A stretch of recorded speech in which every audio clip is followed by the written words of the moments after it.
Barbara, and today we're going to play with Detective in Space.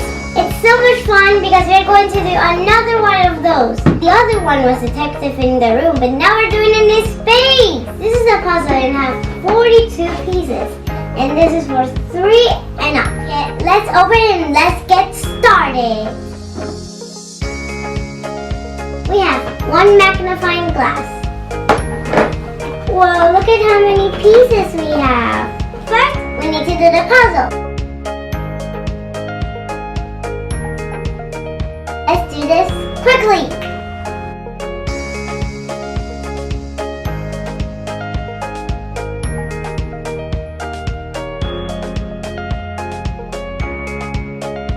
This game is so good if you have friends in your house because you can do it together.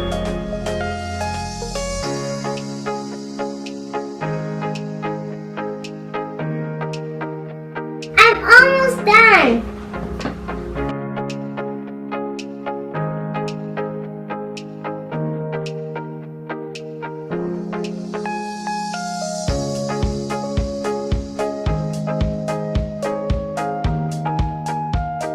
Done!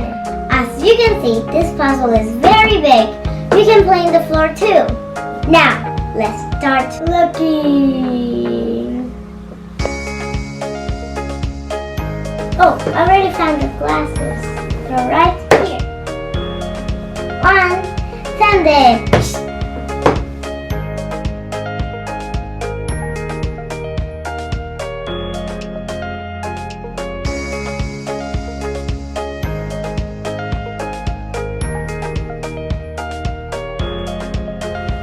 This has 40 elements we need to find. In this game, we are detective. I think this clothes is not so good for me. Let's change it with a little bit of magic. Now I found them all. It's so fun to play, and it's so easy to organize everything. Just put it in the box, and that's all. Thank you so much for watching this video. I'm Barbara, and see you next time. Bye!